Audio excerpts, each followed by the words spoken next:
Hi, everyone. Welcome to our weekly wrap up. This week, we have been continuing to explore the routines here at Post School and what it means to be a first or second grade student at Post School.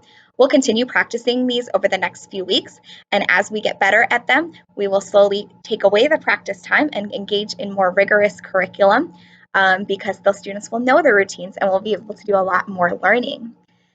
This week for reading time, we've been setting up some of our daily five structures, which is how we'll be practicing our reading and writing skills every day. For reading, we've been talking about choosing a good fit book. The students will be allowed to choose and read their own books every day on a daily basis. So we've been talking about what it means to choose a book that's going to be a good fit for them. Just because their best friend is reading it doesn't mean it's going to be a good fit for them. So we're talking about the purpose of reading. Why are we reading the books that we're reading? The interest level. Is it something that we want to read about? Do we like reading about it? Do we comprehend? Do we understand what we're reading about? Are we able to know what's going on in the story? And then the last thing is know. And do the students know most of the words, or is it something they're constantly having to ask for help on, or are they just flying right through and it's not helping them to grow? Being able to choose their own good fit books is going to help them become better readers because they're going to be so much more engaged in what they're reading. We'll continue exploring how to choose good fit books, and as a bonus, Mrs. Shapiro, our LMC library teacher, will also be supporting this idea with the students when they go to the LMC. In writing this week, we've been talking about what an author and an illustrator is. The author is a person who writes a story. The illustrator is someone who draws the pictures to go with the story. And I have told all of your children that they are authors and illustrators. This year, they are going to write a large number of books. Nonfiction books, fiction books, narratives, true stories, opinion pieces. They are going to become authors and also illustrators. They're going to have the chance to write and draw or illustrate their own books. And then we will put them right into our book corner, which is right behind me, where other students in our class and other students who might come into our class have the option to read books by your children. So it's very authentic because they are writing for a real audience right here in our classroom. In math this week, we've been talking about number lines and numbers being all around us. So this week, yesterday, I believe, this paper went home as well as a number line. Number line squeeze is a game that I have taught to your children this week. They may have played it in the past or some variation of it in the past, where they are finding a mystery number by comparing numbers on a number line. Something is bigger than or smaller than a number. The children are doing really well with this game. And if you want to increase that activity at home, because I would love for you to be playing this game at home, you can draw out your own number line and add your own numbers to it. It doesn't have to just be 0 and 20. It can be any numbers, especially our second grade friends. If you would like to move it up to 100 and 200, you can go for it, because we will be doing that here in the classroom within the next few weeks. So that being said, as far as math homework goes, occasionally you will be receiving homework. The children will be receiving homework for them to do at home. The goal is that they are able to do it on their own. If they're not able to do it on their own, just write a note on there and say, could not complete, did not know how, and then I can work with them in the classroom to support them. But what I would like you to be doing every day or weekly is playing the games that I've sent home, because that's authentic practice of the skills that we're working on, and it's fun for them and fun for you as well, rather than just sitting over a piece of paper. So please let me know if you're not sure how to play a game. First of all, ask your child, because they've been playing them at home. I'll never send home something we have not played in the classroom, so they should have experience playing. But if you're still not sure or you're a little confused, always you can reach out to me and I would be happy to help you figure out how to play the game. Okay? As far as other things we've been working on in the classroom this week, in social studies, we've been talking about the Pledge of Allegiance.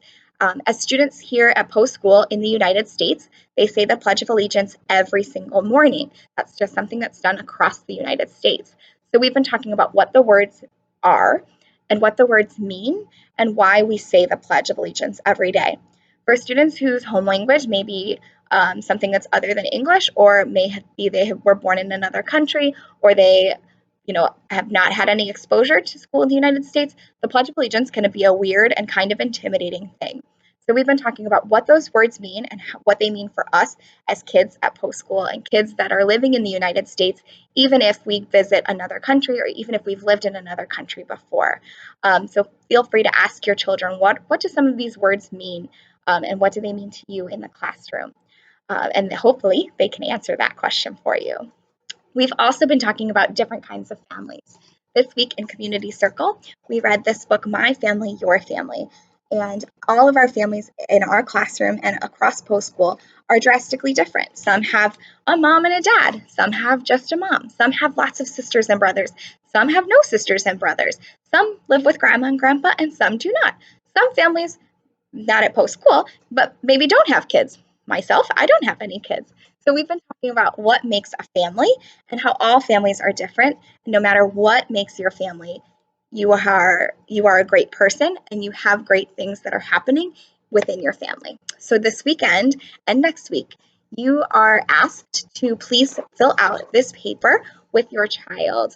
It has a little information about the book as well as a little direction to choose one great thing about your family, 1 to 3. You have some options about your family, and then your child should write or illustrate. They have a blank piece of paper in their folder today to write or illustrate that great thing that they found in their family, or those great things that they found in their family. And I'm asking that those please come back to school by Friday, September 20th, because I would love for the kids to be able to share that great thing that they found when they were having that conversation with you or with their family, about their family. So they realize that there is great stuff happening in their home, just like here at Post School. And the other thing is, I would love to hang the posters that they finish up in our classroom so that when they're here and if they're having a tough day or something's not going right, I can remind them that their family is here with them in these pictures, rooting for them and really encouraging them to do their best because they are a great person.